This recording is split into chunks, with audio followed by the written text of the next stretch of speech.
सिया राम। स्वागत है आपका स्वस्ति प्रोग्राम में। मैं आपकी दोस्त, आपकी होस्ट दर्शनी मनीषा बुद्धू आपका स्वागत करती हूँ। कैसे हैं आप? क्या आपको पता है आज सीता नवमी है और ये क्या होते हैं? चलिए पंडित जी से जानते हैं। नमस्कार पंडित जी। नमस्कार। कैसे हैं आप पंडित हम जी? तो ठीक हैं। पंडित जी, सुनने में आया है कि आज सीता नवमी है। पहले बताइए आप कैसे हैं? बहुत अच्छे हैं पंडित जी, हमें बहुत अच्छा लगा आज आज आपसे ये प्रश्न पूछने के लिए कि सीता नवमी क्या है पंडित जी। भाई बहुत अच्छी प्रश्न कर लिया जी। आपने। और आपको किसने बताया कि आज सीता नवमी है? हमने कुछ शायद आपने कुछ हमसे हिंट बनाए थे पंडित जी, लेकिन हमने कुछ भी खोज लिए थे अच्छा, कि सीता नवमी आने तो वाला गूगल है। गुरु ने आपको बता दिया। जी। चलो ठीक। प्रिय दर्शकों, आपको हार्दिक नमस्कार, स्वागत करते हैं। क्या है ये सीता नवमी? जैसे हमारे यहाँ राम नवमी होता है, ऐसे बिल्कुल ठीक हमारे यहाँ सीता नवमी होती है। जी। कई वर्षों के बाद, राम जी के अवतार लेने के कई वर्षों के बाद माता जानकी की राजा जनक के यहाँ पर जा कर के पुत्री के रूप में प्राप्त होती हैं। तो ये सीता नवमी जब धरती से, जब राजा जनक, दशरथ और राम जी के पिता हैं, जब राजा जनक हल को चलाता है और हल नीचे के जो पिंथ होवे, जो जमीन को जोत रहा है, खोद रहा है, उसी को सीत कहते हैं। अच्छा। तो राजा जनक जो हैं अपना हल चला रहे हैं और अचानक उसका हल रुक गया, आगे नहीं बढ़ रहा है। और आगे ना बढ़ने के कारण से तो वह जमीन को खोदना शुरू कर दी। और जब खोदे तो एक सोने की डिब्बा मिला और उस डिब्बे के अंदर में एक जो है अत्यंत सुंदर कन्या मिली। और सीत के भाग से मिलने के कारण से उस समय राजा जनक ने उस पुत्री का नाम रख दी सीता। अच्छा। और सीत आवर्ते तस्मात् इति सीता। सीता की जो है ऐसी आख्यान को देख करके कि सीत के द्वारा हमको ये कन्या प्राप्त हुई, इसलिए इसका नाम पड़ गई सीता। और उसी दिन से सीता नवमी का महोत्सव हम लोग मनाते हैं। तो राम नवमी के ठीक एक महीने बाद, जब जेठ महीना के शुक्ल पक्ष के वैशाख महीना के शुक्ल पक्ष आता है, नवमी तिथि आता है, तो हम लोग यहाँ पर सीता नवमी मनाते हैं। तो इस सीता नवमी के दिन हम लोग जो है माता जानकी, जनक जी की इस पुत्री को जो है अर्चन वंदन पूजन करते हैं। अपने घर की बेटियों को भी इसी प्रकार से हम लोग सजाते हैं। घर में बेटियां जो होती हैं तो उनको सीता जैसे हम लोग सजाते हैं। बेटियों को दुलार देना शुरू करते हैं, बेटियों को जो है और जो है आदर सम्मान करते हैं कि हमारे घर में लक्ष्मी सीता के रूप में बन करके आई है। तो ये सीता नवमी माता जानकी को जो है धरती के अंदर से प्राप्त होने का शुभ दिन होता है। जी पंडित जी, तो ऐसे होते हैं कि अगर हम सीता नवमी मनाना चाहते हैं तो हम, ये प्रश्न हमेशा तो आते हैं, तो हमें कैसे मनाना चाहिए पंडित जी? बहुत सहज है। जी। जैसे अपने घर पे जो है माता लक्ष्मी के जो हम लोग पूजन करते हैं, जानकी माता कोई और नहीं, साक्षात लक्ष्मी है जो सीता के रूप में आई हैं। तो अपने घर में जो है माता सीता की प्रतिमा हो जो राम जी के साथ खड़े हो, एक तो ये, या तो फिर माता लक्ष्मी की कोई प्रतिमा है, मूर्ति है, या श्री यंत्र है, तो इसका जो है श्री सूक्त से इसका पूजन करें, अर्चन करें। तो इस पर जो है केवल दूध, दही, घी, शहद यानी होनिंग और चीनी नहीं, इसके ऊपर अब जो है फल का रस, जैसे आम का रस है, आम के रस से भी स्नान कराते हैं। फिर इसके ऊपर चावल को जो है बराबर डालते हैं। चावल को डालने के बाद इसके ऊपर जो है फिर मक्की के दाना डालते हैं, जिसको हम लोग पॉपकॉर्न कहते हैं। अच्छा। उसको डालते हैं और उसको डालने के बाद फिर उसको जो है जल से स्नान कराकर अच्छे शुद्ध आसन पे रखकर अच्छे प्रकार से जो है इर्द गिर्द उसके आसपास में अनेक अनेक फल लगाते हैं, जैसे कि आम के फल, केले के फल, और कोई भी ऐसा आपके पास सेब है, एप्पल है, ये सब इसके आमने सामने लगा दो, गुड़ लगा दो, ड्राइफ, ये सब लगा करके और भगवती को जो है लोग प्रसन्न करते हैं। फिर श्री सूक्त का पाठ करते हैं, महालक्ष्मी के अष्टक का पाठ होते हैं और सीता नवमी को जो है ऐसे शुभ मुहूर्त को हम लोग मनाते हैं। अच्छा पंडित जी, is it dus ook zo dat er een mantra specifiek is voor Sita Mata? Janaki माता के लिए अनेक से मंत्र हैं। अच्छा। हिरण्यवर्णाम हरणिम सुवर्ण रजत्सजाम चंद्राम हिरण्य लक्ष्मीम जातवेदो मयावह। ये ऋग्वेद में जो है जाकर के इसकी सूक्ति, ये सूक्त मिलता है, ये ऋच प्राप्त होता है, इसे श्री सूक्त कहते हैं। और इसी श्री सूक्त से माता जानकी को जो हम लोग प्रार्थना करते हैं, वंदन करते हैं। अगर आपको नहीं आता है तो ओम सीतायै नमः माता जानकी के नाम से, या तो राम प्रियायै नमः यानी कि या सीतारामाभ्याम नमः, ऐसे जो है भगवान श्री राम की जो है पत्नी का जो है हम लोग अर्चन वंदन करते हैं। जी पंडित जी, we hebben vaak gehoord over dat vrouwen meestal aan het vasten zijn. Is dit een mogelijke gelegenheid voor de mannen of de manpersoon om ook vandaag de dag van de Sita Naomi dan te vasten? आपको ये बात किसने बताया मुझे पता नहीं है, लेकिन आपकी चतुराई में समझ गए। इस दिन जो है अगर पुरुष अपने जीवन में व्रत करता है तो माता जानकी जैसे आचरण वाली सुशील लक्ष्मी स्वरूपी कन्या उसको जीवन में प्राप्त होती हैं और अपना विवाहित जीवन बड़े सुख के साथ बिताती हैं।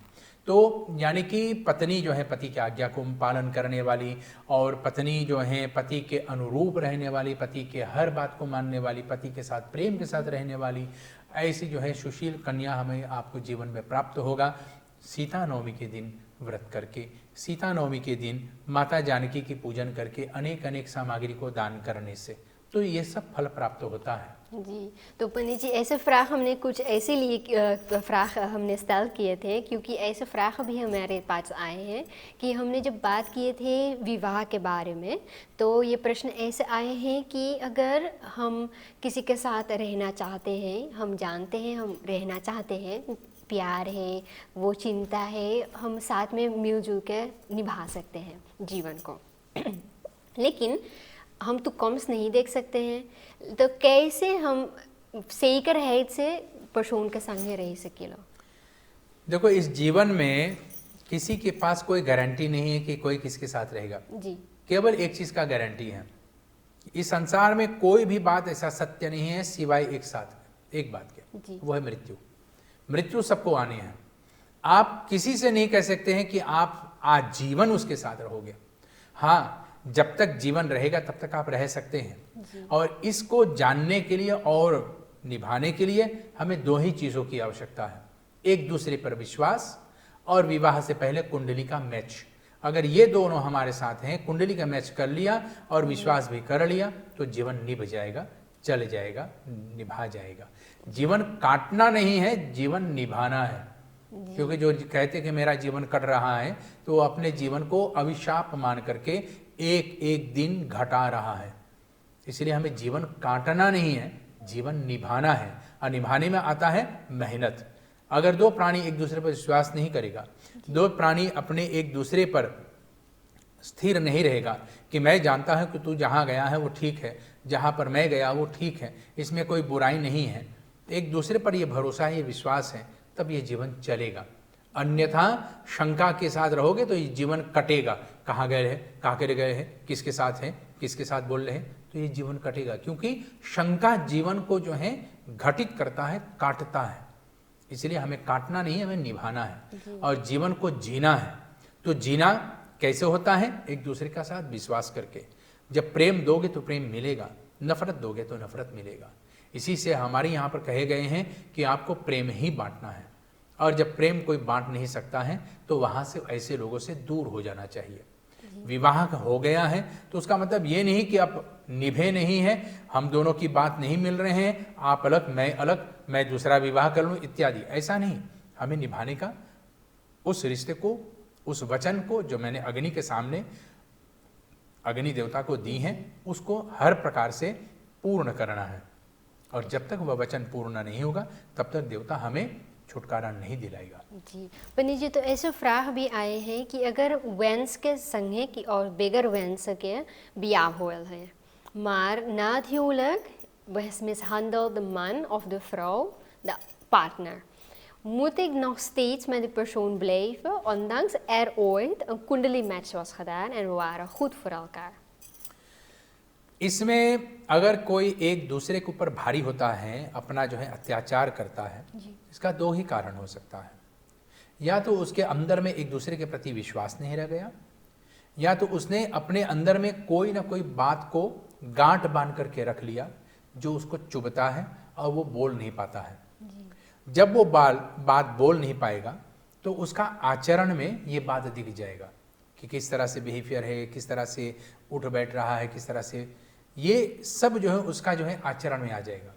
इसलिए हमारे यहाँ पे कहे गए हैं कि आचरण को शुद्ध करना है तो अपने नेत्र के दृष्टि और अपने मुख की बात जो है अच्छी तरह से बोलना और देखना शुरू कर ले। जो बात दुख देगा वह बात नहीं करना चाहिए। धर्मशास्त्र ये भी कहते हैं प्रियस्त्वाम रोचति, जो आपके सबसे ज्यादा प्रिय होगा वही आपको रुलाएगा। भले आप बेटी से कितना ही प्यार कर लो, लेकिन विदाई के समय उतना ही आपको रुलाएगा। भले आप अपने पति से या पत्नी से कितना ही प्यार कर लो, मृत्यु के बाद वही आपको रुलाएगा। भले अपने माता और पिता से आप कितना प्रेम क्यों ना कर लो, उनकी अस्वस्थ गति पे, उनकी मृत्यु की गति पर आपको जो है उतना ही दुख देगा। इसलिए धर्मशास्त्र जो कहता है वो सत्य है। भगवान श्री राम को भी धर्म के अनुसार रहना पड़ा है। हालांकि वो भगवान है, वो धर्म चाहे तो अपना धर्म खुद बना सकता है, वो चाहे तो जो कर सकता है उसी को धर्म बोल सकता है जी। लेकिन शास्त्र में जो लिखित है, तस्मात् शास्त्रम प्रमाणम, जो शास्त्र में लिखा है भगवान श्री राम ने वही किया, वही हर मनुष्य को करना पड़ेगा। इसलिए कोई भी ऐसा काम हमारे आपके जीवन में नहीं है जो हमको सामना नहीं करना पड़ेगा, और जिसको सामना करने से हमको दुख होता है तो कहते हैं अप्रिय अदृश्यार्थ तद भवे। जो हमें आपको प्रिय नहीं है उसको हम उसकी ओर देखे नहीं, उसकी ओर बढ़े भी नहीं। जो हमको दुख देता है उस बात को हमें अपने जीवन में उतारना नहीं है। इसलिए हमें वही काम करना है जो सुख देने वाला हो, न केवल हमको अपितु औरों को भी, जो औरों को भी सुख दे, ऐसे कार्य को करना चाहिए। तो ऐसा मतलब ये नहीं कि आप उन दोनों में निभे नहीं तो वो एक दूसरे के साथ छोड़ दे, गारंटी किसी के पास नहीं है। लेकिन अगर वचन दी है तो मरते दम तक उस वचन को निभाओ। कुछ लोग कहते कि मैं तुम्हारे लिए मर सकता हूँ, मरने से मैं तुम्हारे मरने पे मैं क्या करूँगा। अगर करना है मेरे लिए कुछ तो जी करके मेरे लिए दिखाओ। अगर वास्तव में मेरे लिए इतना प्यार है कि मेरे लिए मर सकते हो तो मेरे लिए जी के दिखाओ। Meneer Ji, maar wat moeten we dan doen als plotseling de persoon je begint te mishandelen? वो अत्याचार शुरू करने लगा है तो हमें उसमें क्या करना पड़ेगा? अपने शरीर का रक्षा करना हर व्यक्ति को अधिकार है। हर व्यक्ति का अधिकार है अपने शरीर का रक्षा करना, वो मानसिक क्यों ना हो या वो तन से क्यों ना हो। मानसिक माने मेंटल और तन से मतलब फिजिक। तो अगर आपको कोई सता रहा है, कोई कष्ट दे रहा है, वो मानसिक हो या तन के आधार पे हो, तो वहाँ पर अपने आप को जो है रक्षा करने का अधिकार है। आप उस व्यक्ति से बोल सकते हैं कि आप ऐसे करते हैं, मुझे दुख होता है और आपके इस दुख से मैं पीड़ित होता हूँ, मुझे पीड़ा मत दो, मुझे दुख मत दो। फिर भी अगर आपके बात ना माने, चाहे वो पति हो या पत्नी हो, तो हम पंडितों का तो ये काम है कि घर को बनाना चाहिए, बिगाड़ना नहीं चाहिए। लेकिन यहाँ पर आत्मसंभल की बात आ जाता है और आत्मसम्मान की बात आता है।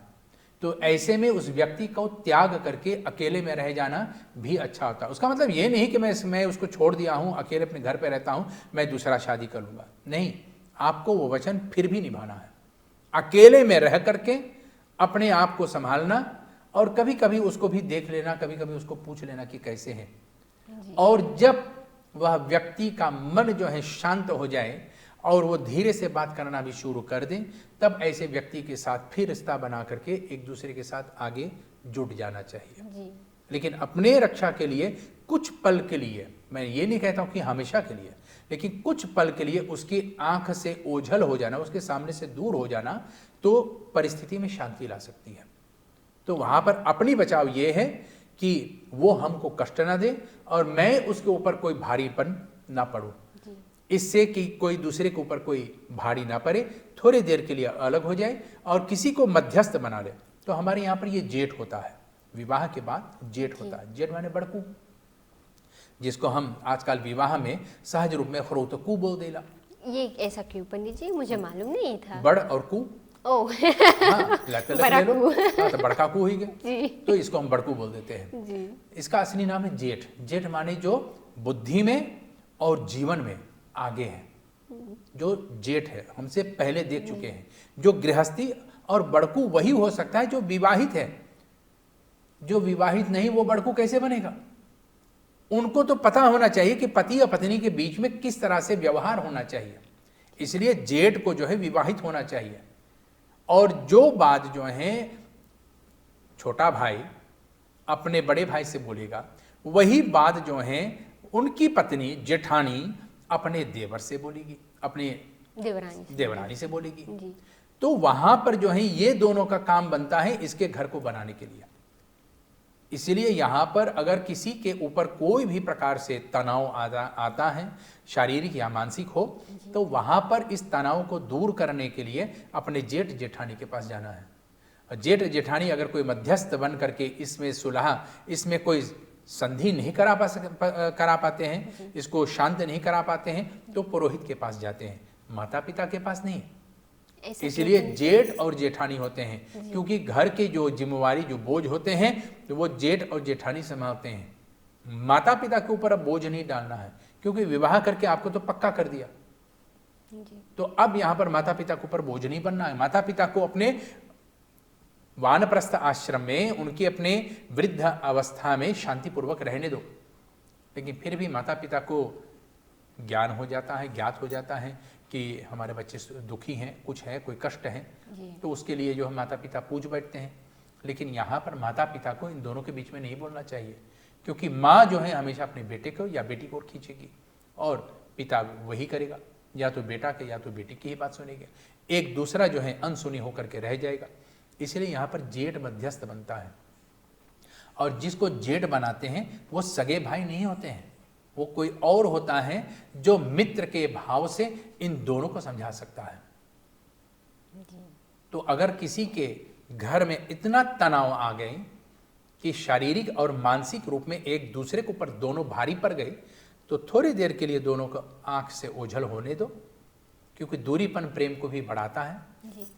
और वहां पर कोई मध्यस्थ बन करके उन दोनों को जोड़ने का, और जिस बात पर ये तनाव होता है उसको दूर करने का प्रयास करें। फिर धीरे धीरे दोनों को एकजुट में ला करके साथ में रहने का प्रतिबंध करावे।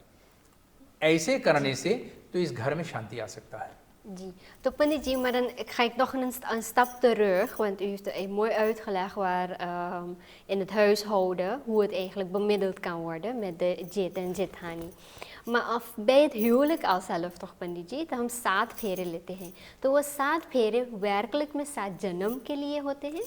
अवश्य जी, 100%।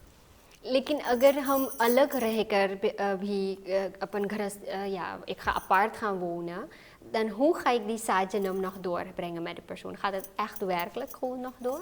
अगर आपके जीवन में लिखा है कि दोनों मिल करके दुख सहेंगे, और उस दुख में आकर के आप अपने रास्ते हो गए, वो अपने रास्ते हो गए, आने वाले जन्म में आपको दोनों के साथ फिर जुटना होगा, और वही दुख वहीं से भी आपको फिर से भोगना पड़ेगा। एक ये, दूसरा ये, इसी जन्म में आप अपने घर में रह करके भी चैन से नहीं रह पाओगे, सुख से नहीं रह पाओगे, वो अपने घर में रह करके भी सुख से नहीं रह पाएगा। दोनों का कोई ना कोई प्रकार से जो है शारीरिक होगा, आर्थिक होगा, मानसिक होगा, 3 प्रकार से, 3 प्रकार से, या तो धन से होगा, या तो शरीर से होगा, या तो फिजिकल होगा, दिमाग पर होगा। ये कोई ना कोई तनाव, कोई स्ट्रेस लेकर के आएगा, और इस स्ट्रेस को जो है, इस तनाव को जो है दोनों को झेलना पड़ेगा। तो जो विवाह के साथ में मिल करके हम लोग सुझा सकते थे, हल कर सकते थे, एक दूसरे के सहारा बन सकते थे, अब अकेले अकेले सहना पड़ेगा, और अकेले अकेले इस दुख का जो है जाकर के अनुभव भी करना होगा। तो वो दुख अत्यंत भारी हो जाता है। जहाँ पर 2 जन मिल करके उस दुख को उठा सकते थे, अब अकेले उठाना पड़ेगा। तो 2 जन मिल करके 100 किलो उठाएंगे तो उठ जाएगा, लेकिन अकेले अकेले 100 किलो उठाएगा तो मुश्किल हो जाएगा। इसी प्रकार से ये दुख हमारे जीवन में आएगा, और वो भले अलग रहे लड़की और लड़का भी अलग रहे विवाह के बाद, लेकिन दोनों को झेलना पड़ेगा, दोनों को इसको सहना पड़ेगा। और इसको दूर करने का एक ही समस्या है, एक ही साधन है कि दोनों साथ में आपस में संधि कर लें। अच्छा ना, तो आपने बहुत माकलक बोले हैं पंडित जी, मगर आजकल ऐसे नहीं होते हैं। अब तो होता है क्या कि लड़की के अंदर में जो है अपनापन है, और लड़का के अंदर में अपनापन है। जी। किसी के अंदर में हम हैं, किसी के अंदर में अपनापन है। वो अपने की ही जोड़ेगा, लेकिन उसके वाला नहीं जोड़ेगा। लड़की के माता पिता का अपमान तो लड़की नहीं सहेगा, लेकिन लड़का के माता पिता का अपमान क्या लड़का सहेगा? नहीं, वो भी नहीं सहेगा। ठीक इसी प्रकार से लड़की के परिवार में कोई समस्या आ गई तो लड़का वाला जो है उसको सुलझाने का कोशिश करेगा, लेकिन सुलझाने में कोई गलती हो जाता है तो उसको गलती भी, तो घर में जो है महाभारत शुरू। लेकिन यही अगर पुरुष के परिवार में आ गया तो पत्नी हमेशा बोलेगी कि देखा मैंने बोला था ये होगा, ऐसा होगा, वो ये है, वो ये है। और पत्नी जब बोलना शुरू कर देती है तो पति को चुप रहना पड़ता है। जी, वो अलखमीन रीखल है पंडित जी, ठीक। शांतिपूर्वक रहना चाहिए तो पुरुष शांतिपूर्वक हो जाते हैं, जी। लेकिन पत्नी का मन इसलिए कोमल है, चंचल है, शांत नहीं रहती है। इसलिए माता पार्वती को जो है एक ने कई अवतार लेने पड़े हैं भगवान शंकर को समझने के लिए, भगवान शंकर के साथ होने के लिए। वो शक्ति है, और वो शक्ति हमें आपको दिखाते हैं कि शक्ति कैसे होता है। आपके पास ज़्यादा धन है, आप पूरे दुनिया को खरीद सकते हैं, लेकिन जिसके पास धन नहीं वो क्या करेगा? वो दर दर भटकेगा, भीख मांगेगा और धन को इकट्ठा करने की कोशिश करेगा। जिसके पास शक्ति है वो अपना ठाठ दिखाएगा, लेकिन जिसके पास शक्ति नहीं है वो संसार में भटकेगा। इसी प्रकार से ये शक्ति अपने जीवन में बल और कर्म से भी बनता है। ये कर्म हमारे आपके जीवन में एक ऐसा धन होता है जो कभी किसी भी दौलत से तौला नहीं जा सकता है। ये कर्म होता है। इसलिए शास्त्र में अनेक अनेक रूप से वो बताए गए हैं। आप देवी भागवत देख लो, शिव पुराण देख लो, गरुड़ पुराण देख लो, या प्रेत मंजरी देख लो, या स्कंद पुराण देख लो। हर शास्त्र में यही लिखा है, अवश्यमेव भुक्तेनम कृतम कर्मम शुभाशुभम न क्षीयते कर्मम कोटिकल्पशतैरपि। 1000 युग भी बीत जाए वो कर्म भोगे बिना नहीं मिटेगा, और इसको मिटाने के लिए उसका सामना करना पड़ेगा। और तभी जाकर के, जैसे एक बीमारी आपको होता है और बीमारी हुआ तो उस बीमारी के होने के बाद जो है आपके शरीर में उसकी एंटीडोसिस बनना शुरू हो जाएगा। ठीक इसी प्रकार से इस बीमारी से बचने के लिए आपके शरीर में एक बार ये बीमारी आना चाहिए कि दोबारा ना हो। अब जैसे बुखार होता है, लेकिन हमारा शरीर अस्वस्थ हो जाए तो बुखार दोबारा आ जाएगा, और ये अस्वस्थ शक्तिहीन होने का संभावना है। तो शक्तिहीन होने का मतलब यह है कि हमारे शरीर में कुछ ताकत कम हो रहा है। तो इसको दूर करने का साधन हमें कैसे प्राप्त होगा? उसके साथ सामना करने से। अच्छा, तो पंडित जी आपने मुझे मदद कर दी है। अगले सवाल जो आए हैं हमारे दर्शकों की तरफ से कि ऐसे हैं कि माता माए होते हैं, और माता माए के माना जाता है कि ये क्या एक श्राप होते हैं जो हमें मिलता है या हमें भोगना पड़ेगा? हमारे यहाँ पे इसको माता माए कहते हैं, या बहुत से लोग उसको हुलासी इत्यादि भी अनेक अनेक नाम से बताते हैं। और ये एक आज के आधुनिक लोग जिसको हम लोग वातरपोक कहते हैं, ये बच्चों को भी आता है। सच पूछो, ये एक श्राप है। सच में ही श्राप है पंडित? ये एक श्राप है। अच्छा। हर व्यक्ति को इसका सामना करना पड़ेगा। लेकिन क्यों पंडित जी? बच्चों के अंदर में माता पार्वती की जो शक्ति का जो है प्रादुर्भाव होता है, शक्ति जो बन करके आते हैं, देवी भागवत के अंतर्गत से, और मार्कंडेय पुराण में भी ये लिखा हुआ है। वो भी 12वां स्कंद में, 12वां स्कंद के 12वां अध्याय में और 33वें श्लोक में, महामारी रूपेणम अनुभावेनम तम तत्शरीर, मैं अनेक अनेक महामारी के रूप में, बीमारी के रूप में तुम्हारे अंदर में आऊँगा। अच्छा। वो शक्ति जो कह रही है, शक्ति माता पार्वती है। मैं अनेक शक्तियों के आधार से तुम्हारे अंदर आहत करूंगा, मैं तुम्हें घात करूंगा, मैं तुम्हें चोट पहुंचाऊंगा। और ये माता की जो है बच्चों को ऊपर, इंसान के ऊपर एक दंड होता है, और इस दंड को हमें सहना पड़ेगा। तो यह शक्ति जो है जाकर के कमजोर पड़ जाती है, और इसको दूर करने का एक ही साधन है कि देवी को प्रसन्न करने के लिए उस शक्ति को जो है काटने का जो साधन होता है, जैसे नीम के पत्ते, उनको अपने जीवन में अंदर से और बाहर से प्रयोग में लाना है। अंदर से उसको उबाल करके उसके रस को पीना है, और बाहर से अपने पानी में उबाल करके उस बच्चे को उस जल से नहलाना और नीम के पत्ते पर सुलाना, रोज वस्त्र को बदलना। ये शुद्धता को लाती है और पवित्रता को लाने का साधन होता है। तो इस दंड से हम लोग दूर हो जाते हैं। ये अभिशाप एक पल के लिए होता है। अच्छा। सदा के लिए नहीं होता है।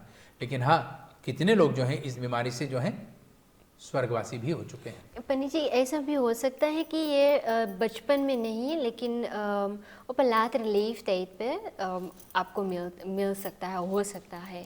ये बीमारी हर व्यक्ति को जीवन में एक बार जरूर आएगा। अच्छा। क्योंकि हमें अपने शरीर के साथ जो है माता के साथ जुड़े हुए, और खास करके जो लोग नवरात्रि नहीं करते हैं उनके ऊपर लागू ज़्यादा होता है। अच्छा। उनके ऊपर लागू ज़्यादा होता है, क्योंकि शक्ति नवरात्रि के साथ जुड़े हुए हैं। और जब शक्ति को हम लोग आदर नहीं करेंगे, सम्मान नहीं करेंगे, और नवरात्रि का व्रत नहीं करेंगे, तब ये बीमारी हमारे ऊपर जरूर आएगा। इसलिए इस बीमारी के बचने का साधन नवरात्रि का व्रत है, माता पार्वती का सेवन है, भगवान शिव माता पार्वती को शक्ति को मानने का साधन है। अब पार्वती को भले लक्ष्मी ही रूप में मान लो, भले सीता के ही रूप में मान लो, कोई राधा जी के रूप में मान लो, लेकिन वो पार्वती है। विंध्याचल देवी के रूप में मान लो, वो पार्वती ही है। इसलिए कोई भी रूप में, कोई भी देवी के रूप में आप माने, वो पूजा जो है पार्वती को ही मिलती है। Acha. Heeft het een andere betekenis ook, Panitji, als ik dus Mata mij op een later leeftijd ga krijgen? इसका तात्पर्य दो ही होता है। एक तो वैज्ञानिक दृष्टि से, वैज्ञानिक वेदशास्त्र दृष्टि से देखा जाए तो कहते हैं हमारा आपका शरीर जो है एंटीडोसेस बनाना शुरू कर देता है कि ये बीमारी दोबारा ना हो। बाल्य अवस्था में जो होता है तो ठीक होता है कि बुढ़ापा में कम से कम ये नहीं होगा। बुढ़ापे की अवस्था में अगर होता है तो ये महामारी हमारे मृत्यु का संबोधक होता है कि अब मृत्यु निकट हो गया है। तो ये पहचान के रूप में हमारे पास आ जाते हैं कि मृत्यु निकट है, और इस मृत्यु से बचने का उपाय अब यहाँ पर भी बताते हैं कि महामृत्युंजय मंत्र का जो है, जो माता सती ने चंद्रमा को बचाने के लिए मार्कंडेय ऋषि से जो है शक्ति का जो है प्राप्त की है, इसका फल परिभोग जो है अपने जीवन में उतारने का साधन है। तो यहाँ पर जो है व्यक्ति को अपने जीवन में शक्ति के साथ एकाग्रता, एक रिश्ता बनाना पड़ेगा, तब जाकर के ये बीमारी से हम लोग बच सकते हैं। बुढ़ापे की अवस्था में आता है कि अब झुकने का समय आ गया है, और जवानी के यानी कि बाल्य अवस्था में आता है कि अपने शक्ति को जो है, आप अपने शरीर को जो है अब शक्तिशाली बनाना शुरू कर दो। अच्छा, आपने बहुत अच्छी तरह से बताया है पंडित जी। तो ऐसे और दो फ्राह आए हैं कि ऐसे एक महिला जानना चाहती हैं कि अगर वे विधवा होती हैं और वे अपने बेटे या बेटी के साथ पूजा में बैठना चाहती है, तो क्या ये मुमकिन होता है पंडित जी? निसंदेह वो माता विधवा होने के बावजूद भी अकेले भी पूजा पे भी बैठ सकती हैं। अच्छा। वो अपने बेटे के साथ, अपने बेटी के साथ भी बैठ सकती हैं। हाँ, जहाँ पर ये श्रीफल दिया जाता है वो किसी जो है सुहागन और सुहाग को ही दिया जाता है, यानी कि दोनों के जोड़ा पारी को दिया जाता है। अच्छा। ऐसे में वो पंडित जो है उस श्रीफल को ले करके और फोड़ करके उस देवी को भी दे सकते हैं, और देवी आप इसको जो है आशीर्वाद के रूप में ग्रहण करें। अच्छा, dus het is niet zo dat als je weduwe bent dat je dan eigenlijk ook niet op de puja mag zitten. ऐसा कोई भी हमारे धर्मशास्त्र में प्रतिबंध नहीं है। अच्छा, तो पंडित जी ऐसे ook een ander vraag, nou जब मैंने पढ़ा तो मुझे भी सोच में डाल दी है हमारे प्रिय दर्शकों ने कि जल हमें कैसे बनाना चाहिए। तो मुझे समझ में नहीं आ रहा था, तो कुछ देर के बाद मैं समझ गई कि ये हमारे प्रिय दर्शक जानना चाहते हैं कि अगर वे सूर्य भगवान उनके इष्ट देवता होते हैं, तो वे जानना चाहती हैं अगर वे जल चढ़ाना चाहती है तो उसे कैसे वे जल चढ़ाएं, और कैसे हम जल सूर्य भगवान जी के लिए हम बनाए हैं। आपने मुझे भी दुविधा में डाल दिया, संकट में डाल दिया कि जल कैसे बनाया जाए। वो तो सूर्य भगवान ही बनाता है, धरती से शोषण करके और मेघों के माध्यम से जल की वर्षा करते हैं। तो ये सूर्य भगवान की ही कृपा आशीर्वाद है। या तो हम भी बनाए तो अपने घर में जो है मेघ को बनावे और पानी को उबलावे, नहीं, यहाँ पर जब वो पूछ रही हैं कि सूर्य को अर्घ देना है, कहीं कहीं पे हमने देखे हैं कि लोग जो है सूर्य भगवान को दूध देते हैं। अच्छा। सूर्य भगवान को अर्घ के रूप में केवल जल ही दिया जाता है। अच्छा। और उस जल में एक लाल फूल या तो हल्का से सिंदूर डाल करके, सिंदूर ना हो तो चंदन डाल करके भगवान सूर्य को जो है जा करके 3 धारा में वो पानी को गिराना है, और 3 बार में उस पानी को, यानी कि एक बार डाले थोड़ा से फिर रुक जाए, फिर थोड़ा से डाले रुक जाए, फिर तीसरा बार में पूरा दे। ऐसे 3 बार करने से त्रिविध ताप दूर होता है, आदि दैविक, आदि भौतिक, आध्यात्मिक। ये 3 प्रकार के ताप जो है हमारे आपके जीवन में जो है ये दूर होता है। इस प्रकार से सूर्य भगवान को अर्घ देना चाहिए। एक ही धार में अब आप 1 कप कॉफी पी रहे हैं या पानी पी रहे हैं, एक ही घूंट में पी जाओगे? नहीं, आपको कम से कम 3 घूंट तो लगेगा जी। ठीक इसी प्रकार से त्रिविध ताप निवारणार्थे अर्घम देव सप्रदाय, तो वहां पर 3 धारा में 3 बार में सूर्य भगवान को देना चाहिए। अच्छा। और इसमें लाल फूल होता है, चंदन होता है, या तो फिर सिंदूर होता है। अच्छा पंडित जी, maar is er ook een bepaalde leeftijd vanaf wie en wanneer we dan सूर्य भगवान dan अर्घ mogen geven? सूर्य भगवान का दर्शन जो है बच्चे भी करते हैं। अच्छा। जन्म लेने के बाद 40 दिन बाद जो है बच्चे को जो है सीमंतोजन संस्कार होता है, सूर्य भगवान का दर्शन कराते हैं। तो इस प्रकार से बड़े और छोटे को नहीं देखा जाता है, हर कोई जो है जहाँ तक वो सामर्थ्य हो जाते, बच्चों को भी हम लोग सिखाना शुरू कर देते हैं कि अपने जीवन में एक शक्ति को जरूर माने। वो परम्बा की शक्ति है जो अग्नि के रूप में उस सूर्य को लपटे हुए हैं, सूर्य को पकड़े हुए हैं और उसकी प्रकाश जो है हमको जो है प्रभावित कर रहे हैं। तो ये परम्बा की शक्ति है, सूर्य की गर्मी है और शिव के तीसरी आंख है। तो तीनों एक साथ में आ गए हैं और हर बच्चे को अपने जीवन में सिखाना चाहिए कि ए ही सूर्यदेव सहस्त्रांशो तेजोरासो जगतपते अनुकंपये माम भक्त्याम गृहानार्घम दिवाकर। हे दिवाकर, हे सूर्य, मैं आपको ये अर्घ दे रहा हूँ, इस अर्घ से आप प्रसन्न होइए और इस जल से जो है जाकर के उत्तम वर्षा करके संसार में जो है जाकर के फसल आदि होवे, ऐसे कामना करते हैं। बस यही सूर्य भगवान से हम लोग प्रार्थना करते हैं। जी पंडित जी, या वो जल जब हम अर्घ करते हैं सूर्य भगवान जी को, moet het per se in een कलश zijn of mag het ook in een glas zijn? नहीं, भगवान को जो भी हम लोग देते हैं वो अपने जो है प्रयोग में, अपने जीवन में यूज की हुई सामान नहीं होना चाहिए। जो हम अपने खाने पीने में ग्लास लगाते हैं, कप लगाते हैं, तो कप में नहीं, भगवान को देना है तो उस अर्घ को जो है अभिमंत्रित करके, पवित्र करके और उसमें जो है लाल फूल डाल करके, सिंदूर हो तो सिंदूर या तो फिर चंदन डाल दे और फिर भगवान सूर्य को देवें। ऐसे पात्र में जो शुद्ध है, जो केवल देव पूजा में काम आता है, और देव पूजा में काम आने वाला अक्सर लोटा ही होते हैं, तो लोटे में ही देना चाहिए।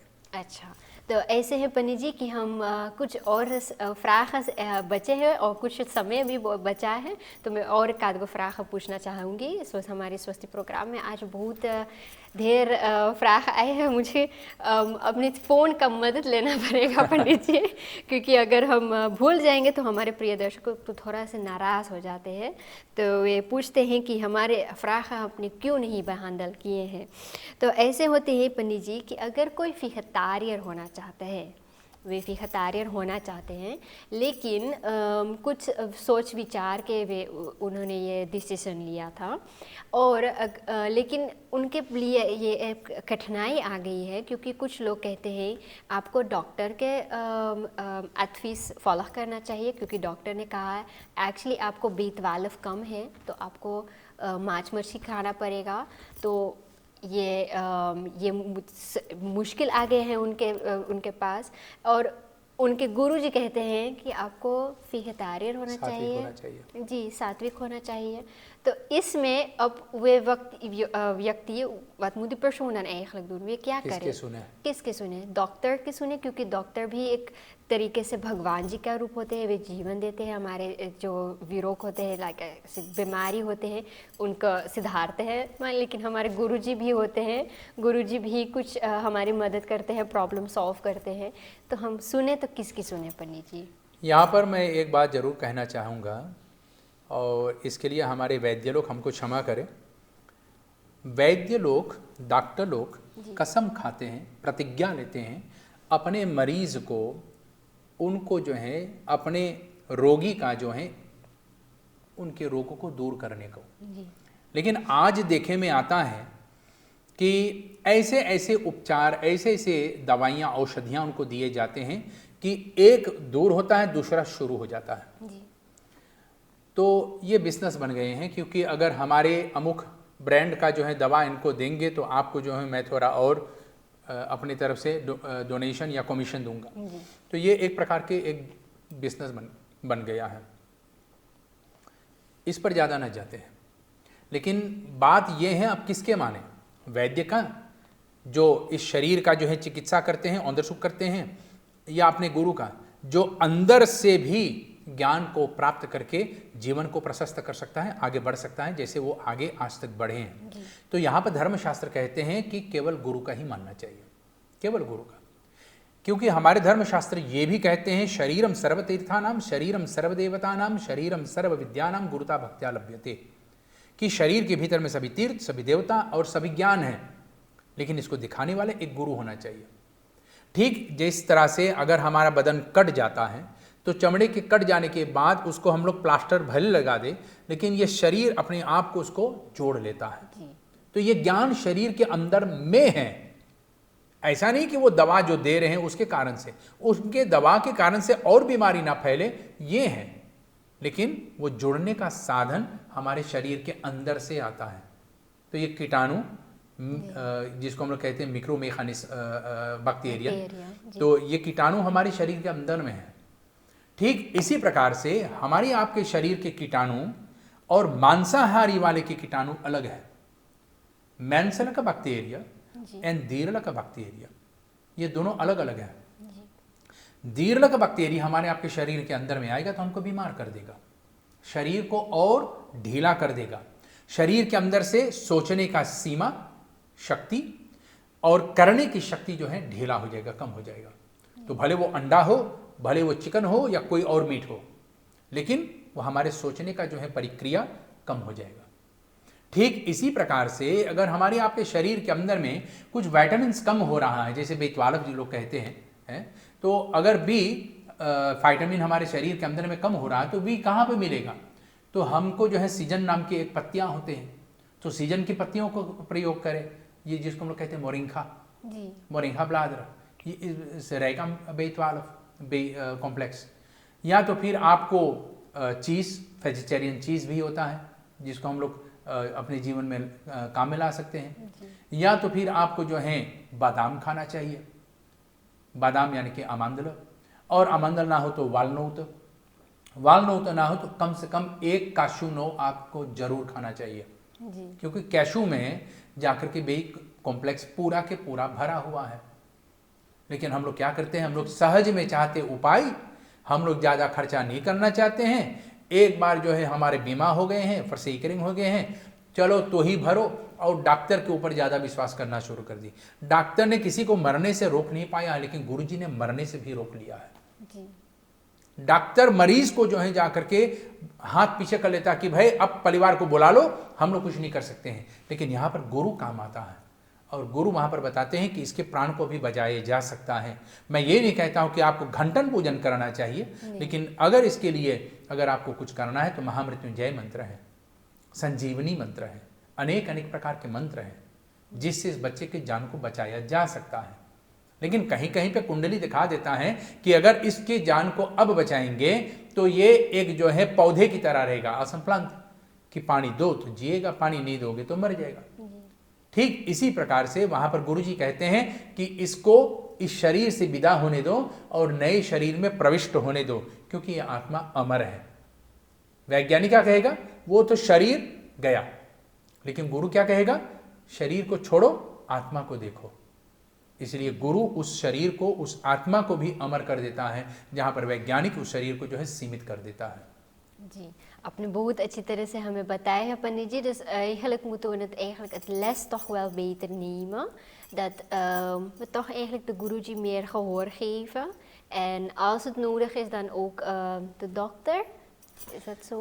ऐसा है कि हमारे यहाँ पर आजकल लोग जो हैं अपना ही बेसिक धर्म का जो है, जो बेसिक होता है उसको जानना नहीं चाहते हैं। हम लोग तुरंत बड़े हो जाना चाहते हैं, अपने भाषा सीखना नहीं चाहते हैं, अपनी हिंदी भाषा लिखना पढ़ना नहीं सीखना चाहते हैं। कोई किसी ने बता दिया उसी को हम लेकर के चलते हैं, और खुद हम लोग शोधन नहीं करते, खोज हम लोग खुद नहीं करते हैं। हम लोग औरों के आशा पे टिके हुए हैं, औरों कोई और बताएगा तो मैं मानूंगा। अगर हमें पढ़ना लिखना खुद आता तो मैं इसका खोज भी कर सकता, क्योंकि हमारे धर्मशास्त्र सबके लिए उपलब्ध है, सबके लिए हैं। लेकिन हम लोग पढ़ना नहीं चाहते हैं, बस यही सुनना चाहते हैं कि कोई हमें बता दे, सबसे सहज रास्ता कोई हमें बता दे। आजकल पुस्तक लोग पढ़ना भी नहीं चाहते हैं, वो कहते हैं कि हमें ऑडियो वाली पुस्तक चाहिए जिसमें 4 खलीसे हैं, मैं सुन लूँ और समझ में आ गया, लेकिन खुद पढ़ना नहीं चाहते हैं।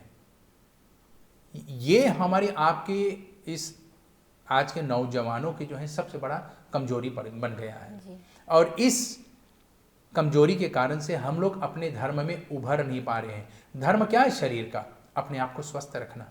तो अपने आप को स्वस्थ रखने का मतलब क्या है, सुबह शाम को नहाओ, हाथ पैर धो करके भोजन करो, बैठ करके भोजन करो, भोजन करते समय मोबाइल को मत देखो, भोजन करते समय अपने भोजन पे ध्यान रखें कि मैं क्या खा रहा हूं, एक एक रस के अनुभव करना।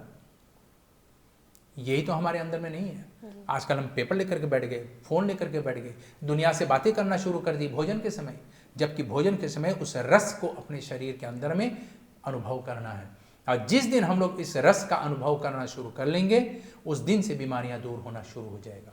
जी, तो इसीलिए हम कहते हैं, हमारे बड़े लोग कहते हैं कि खाने के समय बात नहीं करना चाहिए, मौन व्रत धारण करना चाहिए उस जी। समय। आज से समझ में आया पंडित जी, बहुत बहुत धन्यवाद, आपने हमें बताए हैं। जी। हम आशा करते हैं हमारे प्रिय दर्शकों को ये भी समझ में आए हैं, तो उनसे हम विनती करते हैं कि वे अपने स्वास्थ्य को भी ध्यान रखें। और अगर आप कुछ कहना चाहते हैं सीता नवमी के बारे में, तो आपको हम ये मौका देते जब पंडित जी। प्रिय दर्शकों, माता जानकी की जय हो। आज ही के दिन माता जानकी इस धरती पर, इस धराधाम पर जो है अवतरित हुए हैं। राजा जनक को जो है एक कटोरी से, एक कैसे कहते, एक बक्स से जो है जाकर के माता जो है सबके राजा जनक के हाथ में आए हैं। सारे सृष्टि उसको जो है जानी है। आज ही के दिन वो दिन है, वो शुभ दिन है जब माता जानकी, सीता माता जानकी के रूप में इस संसार में सबको प्राप्त हुई है। तो माता जानकी आपके घर में किस लिए आई है? अपने घर के रसोई को। जानकी माता रसोई की देवी हैं। माता पार्वती का जो है प्रतिबिंब है, रूप है, अन्नपूर्णा देवी का छाया है। और अपने घर के रसोई में आते हैं तो कहते हैं आप 1000 नौकर चाकर घर में लगा लो, लेकिन अपना भोजन खुद बनाइए। ये माता जानकी हम आप सबों को सिखाते हैं। और जानकी के जो है राजा भगवान श्री राम जब राजा बने, राज्याभिषेक हो गए हैं, तो उनके यहाँ पर नौकर चाकर बहुत रहे, लेकिन भोजन बनाने की काम माता जानकी अपने हाथ से करती थी। क्योंकि आप जानते हैं किस तरह से आप भोजन बना रही हैं। आप जानते हैं कि भोजन बनाते समय, पकाते समय आप उस समय अपने मन में कौन सा मंत्र बोल रहे हैं, किसका चिंतन कर रहे हैं, प्रभु का चिंतन कर रहे हैं या दुनिया की चिंतन कर रहे हैं। और जिस चीज़ का चिंतन करोगे वही आपको अन्न के शक्ति के रूप में प्राप्त होगा। इसलिए माता जानकी हमारे आपके जीवन में आई हैं बुद्धि को जागृत करने के लिए, हमारे आपके अंदर में ये विश्वास डालने के लिए कि भोजन बनाते समय अच्छे अच्छे बातों को याद करें, किसी के दुख को याद ना करें, अपने दुख को याद ना करें। भोजन के समय माता लक्ष्मी को, भगवती पार्वती को, शक्ति का जो है ध्यान करें, तब जाकर के वह अन्न शक्ति रूपी शरीर में बनता है, फैलता है और शरीर में शक्ति बन करके हमारे जीवन को भाग्यवान बनाता है। और माता लक्ष्मी अनेक अनेक देवियां हैं इस संसार में, और सुहागनों में परम सुहागनी माता जानकी हैं, तो सीता माता है। तो अपने जीवन में सुहाग की रक्षा करना चाहती हैं तो अपने हाथ से भोजन बनाइए और अपने हाथ से घर में जो है वितरण कीजिए। अपने ही हाथ के बनाई हुई भोजन अपने घर में, दुनिया के सब काम छोड़ दो, लेकिन भोजन अपने हाथ से बनाइए और भगवान के आशीर्वाद और प्रसाद इसमें प्राप्त कीजिए। यही माता जानकी हम आप सबको बताने के लिए शक्ति के रूप में हमें आपके पास आई हैं। और हम आप सबको जीवन में पति के साथ कैसे रहना है, सास ससुर के साथ कैसे रहना है, अपने घर गृहस्थी के लोगों के साथ कैसे रहना है, देवर के साथ कैसे रहने हैं, ये सब हमें आपको सिखाने के लिए और बताने के लिए आज के दिन माता जानकी धरती पर अवतार ली हैं। अपने घर में लक्ष्मी माता की जो है पूजन कीजिए, सीता माता की पूजन कीजिए, प्रणाम कीजिए, कुछ फल सामने रखिए, आरती दिखाइए, दीप दिखाइए और उसके बाद जो है माता को प्रणाम करके वो प्रसाद अपने घर के सब लोगों के साथ बांट करके पाइए, प्रसाद को पाइए, अपने जीवन को सार्थक कीजिए। इन्हीं शब्दों के साथ जय माता लक्ष्मी। बहुत बहुत धन्यवाद पंडित जी। तो हम फिर मिलेंगे अगले एपिसोड में। पक्का? पक्का। ठीक जी। तो प्रिय दर्शकों, इसी के साथ जैसे पंडित जी ने बहुत अच्छी तरह से आपको एक बहुत अच्छा बोझ दिए हैं और बताए हैं कि हमें सीता नवमी कैसे मनाना चाहिए और क्यों एक्चुअली हमें मनाना चाहिए। Met alles dan wens ik u ook nog een fijne avond en ook Shub Sita Navami. Shubhratri, we zien elkaar volgende keer. Namaskar.